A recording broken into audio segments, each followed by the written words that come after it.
I was going to say last time I saw you was in Brisbane, but that wasn't true because it was for Knotfest and the Yeah. Lamb of God sideshow.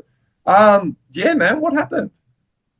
Oh, so I was having some vocal problems. Actually, I've never had any in my entire career since I started doing extreme vocals at 16, 17. And for some reason, I was having some major issues there. It actually took a few months to just recuperate after that. But I'm back and better than ever. I've been recording our record, so we've done a number of tours since that. But I wanted to make it a point to return to Australia before the year was done, just because I want to make sure we give the fans the shows that they deserve. So, Oh, you're a good man. Right, so what steps do you have to take to safeguard your voice these days? What did this experience teach you? well, there's particular medications that can affect the voice. In the case that in my case, I was taking a medication to deal with acne called Accutane. Mhm. And it actually it reduces all the oil production in your body, but it also reduces moisture in your body too. One of those issues was that it reduced the sort of moisture and mucus production that the vocal cords receive. Hmm. So I basically had no protection. I do use proper technique. The power comes from the diaphragm and whatnot, but um, basically I didn't really have any safeguarding for my vocals, and I essentially um, had to rehabilitate. Sorry, the cat had to No, can we meet rehabilitate it? for a few months. Yeah, sure. This is the second cat, like metal cat in a row I've met. Hello, what's your name? Her name's Little. Here, take Oh, Little. She doesn't look at the camera much. There she look. is. Hello. Ah, thanks, mate. Oh dear. Sorry. Yeah, so Maybe it's yeah, so fine. it affects the moisture in your lungs. Yeah, so the moisture on the vocal cords to sort Hmm. of protect them and lubricate them.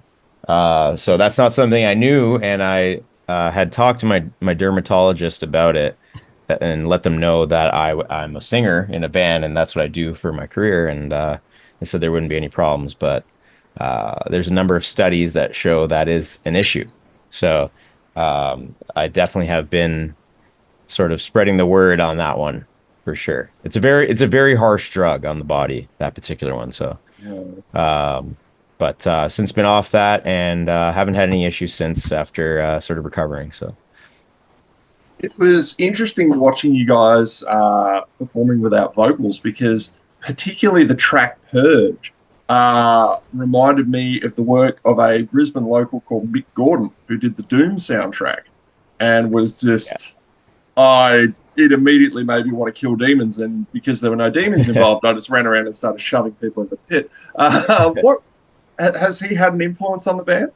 Oh, definitely. I'd say the Doom soundtrack and mix work in general have definitely been a big influence for us. Yeah, yeah. How would you describe the Canadian scene at the moment?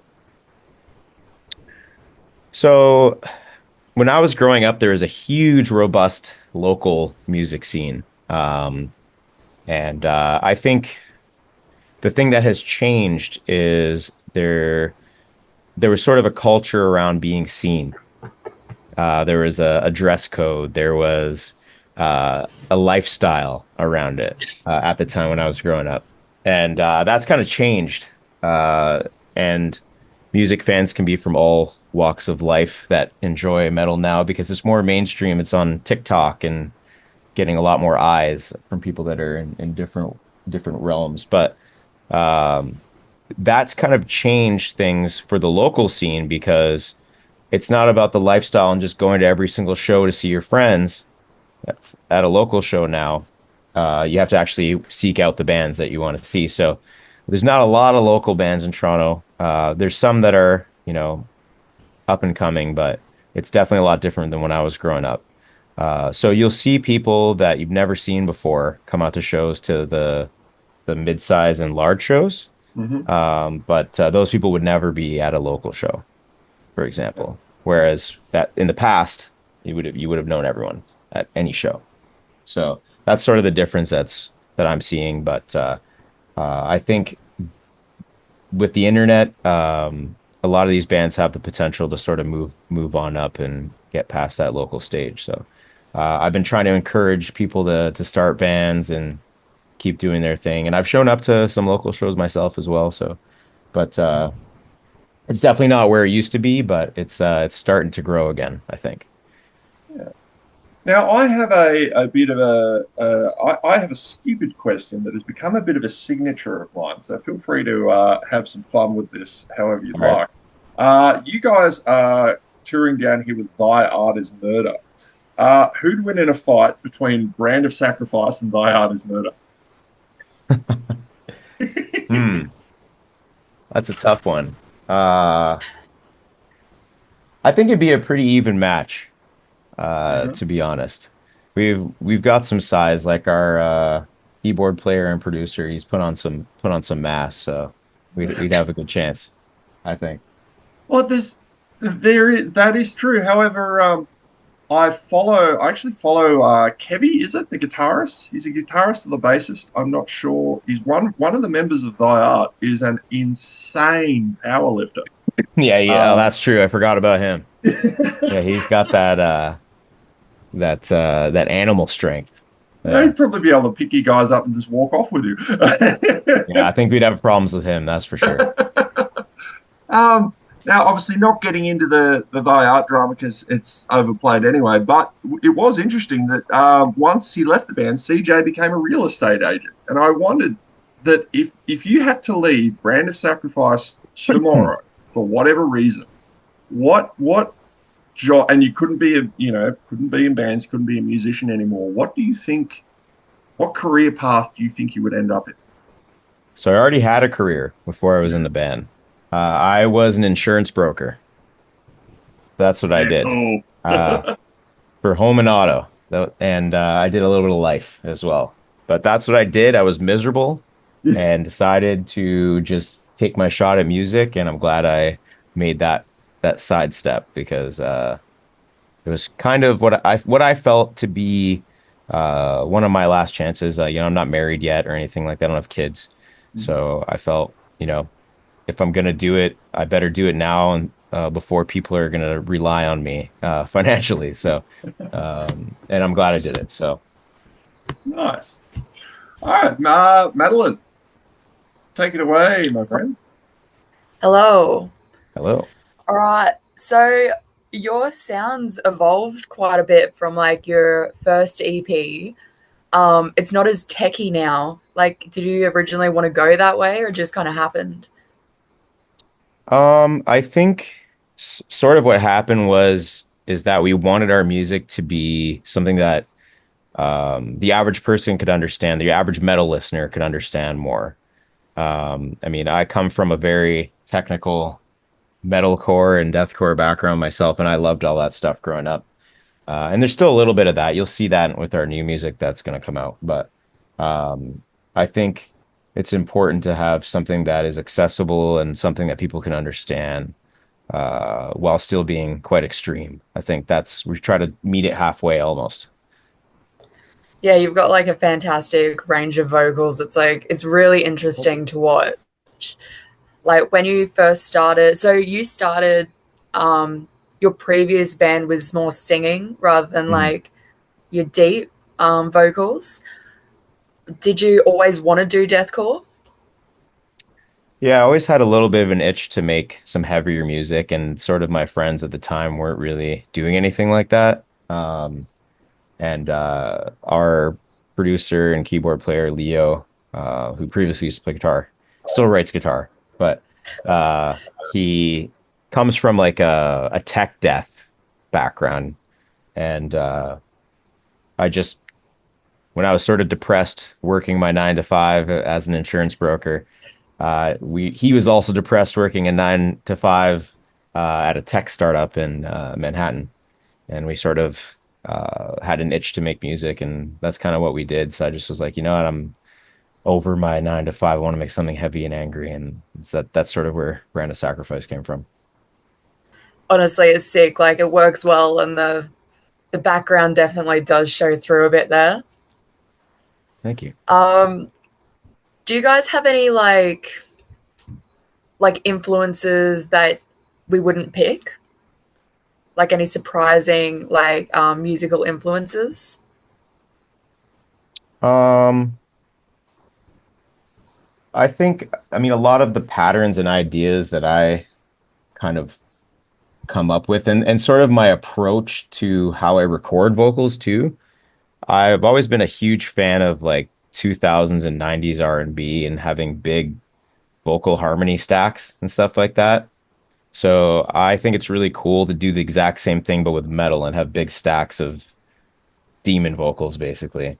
Uh, and then sort of like a hip hop pattern and feel to some of the vocals that happen. So on my end, that's where I'd have some influences that are outside of sort of what people would expect, I guess. No, that's sick. I love that. What about so you've played some of the biggest metal festivals around the world, like Varkin and all of that. Do you prefer like the big festival open air settings or more intimate, smaller shows? I think they both have a crazy dopamine effect either way, but I kind of like the club shows personally because those are your super fans. Those are people that are there just for you.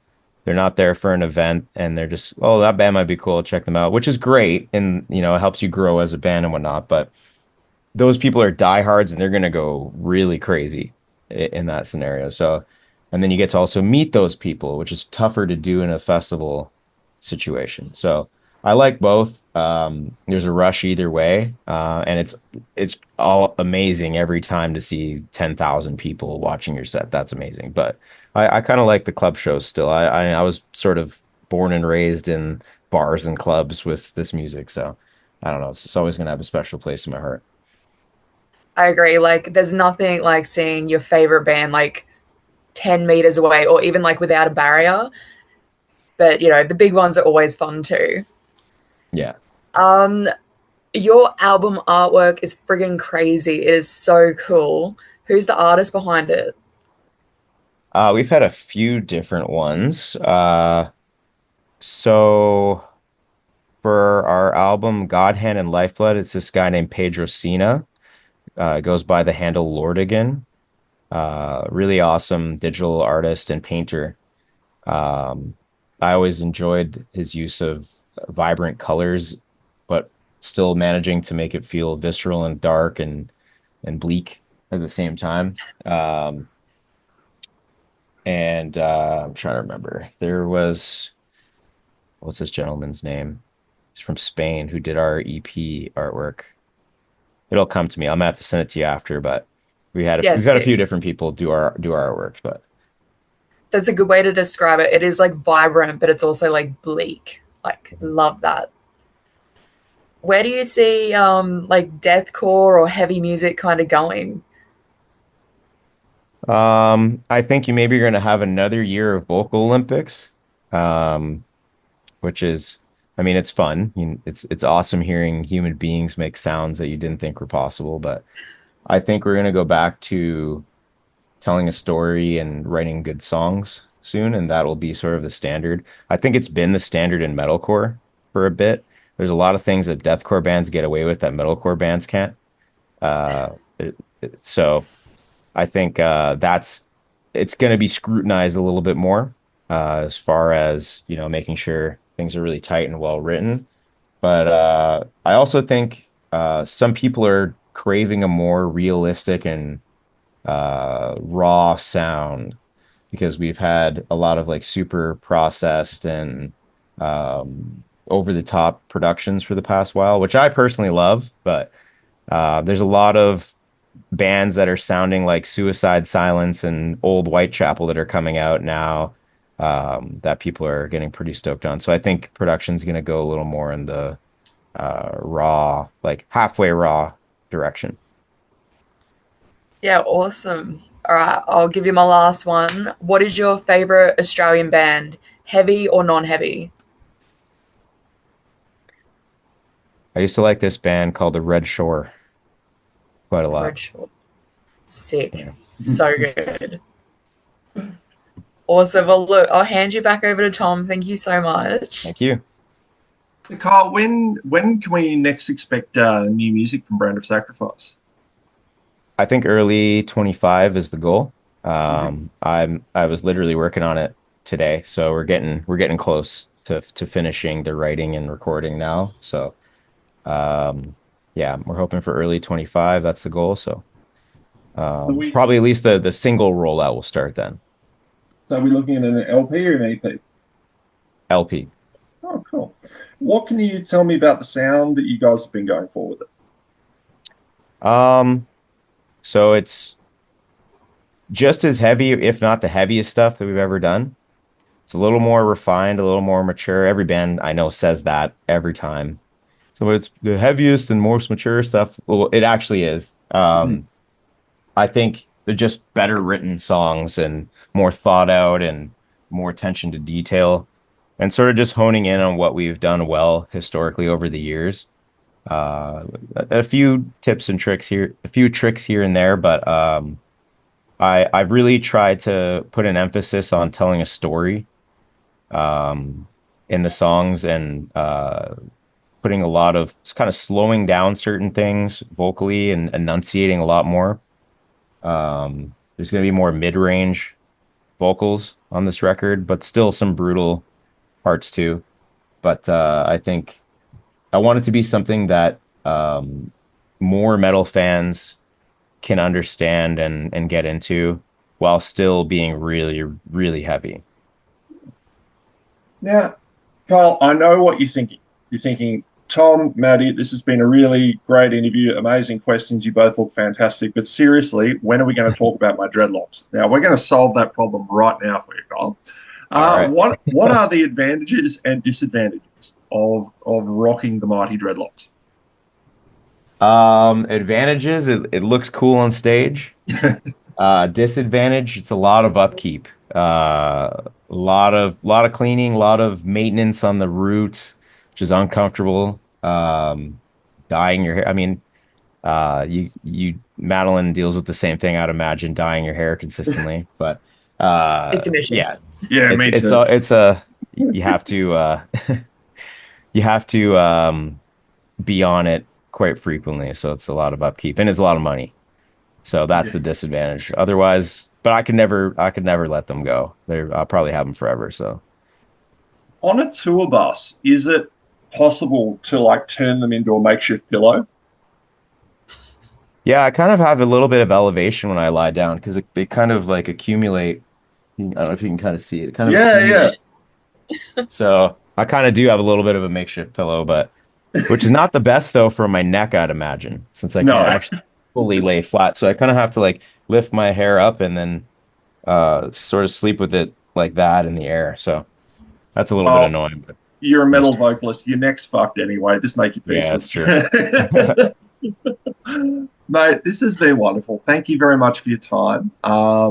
It is great to finally meet you, obviously having already seen your band, but without you in it. So it will be great to, yeah, see you on stage in Australia. So thank you very much for your time. Yeah, thank you. Appreciate it. You guys have an amazing night Awesome. or day. Thank you. See ya. Take care. See Bye-bye. you, mate. Bye.